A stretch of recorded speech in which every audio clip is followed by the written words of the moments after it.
Well, I sold that Com-Pac 16. That's the 83. And he's heading back to South Carolina. Safe travels. Well, I bought this boat the other day up in Virginia, and I just don't like the red. And so the first thing I'm doing is getting rid of all this red. This is a 1988 model Com-Pac 16. I've already started removing the red on this side back to the original brown, and they have just used vinyl, so it's coming off somewhat easy, at least on the sunny side. So I'll still have to clean that good and buff it out and all that. This had been on the Chesapeake Bay, and so it's got barnacles and stuff on it. I got to clean the bottom good. I'm gonna clean the red off all this and repaint that all black, and strip all that back down and varnish that again probably. The boat's in fair condition. It's got a couple of issues. This is the model that's got the hatch in the front. Just one little pop of gel coat off of that corner right there I've got to touch up. The insert on the bowsprit is cracked, which is not unusual. I have to take that apart and clean it good and maybe put a biscuit joint in it or something and glue it back together. The bobstay probably needs to be replaced. They get pretty corroded pretty soon, pretty quick. And this is also the model that's got that does not have the lazarette in the back. It has a teak slatted lid that covers up for a fuel tank, for a remote fuel tank.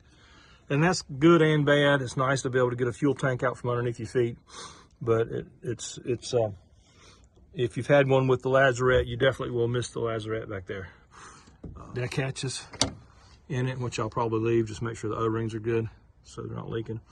This boat has a much more aggressive non-skid, which is nice, and it's just got a couple of issues with it.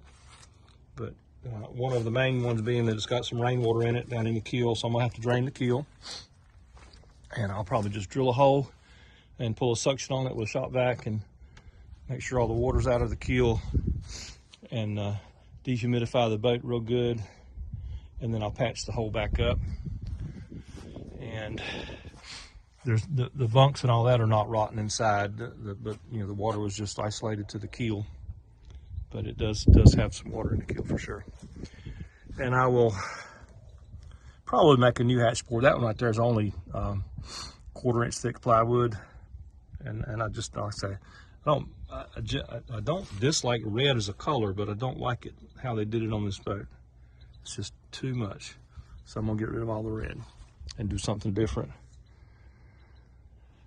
But it's a good fixer-upper for sure. It's, like I say, it needs a bit of cleaning, and the bottom's got to be scraped. You can probably see underneath there how the bottom is so dirty. Most of that I'll scrape right off with a flat scraper. It's just that grassy, mossy stuff with some scattered barnacles. But the bottom appeared to be in decent shape. I didn't see any blistering or anything like that, or no bad gouges or anything in the bottom. The pivot bolts here on the rudder stock are a little bit sloppy, so I'm going to have to redo that. Probably drill them out and put in some Delrin spacers, or like a Delrin bearing or something, or nylon bearing or something. Anyway, so that's what I'm working on today. And this is Thanksgiving morning. I hope everyone is having a wonderful Thanksgiving. We've got family coming over later, so enjoy that.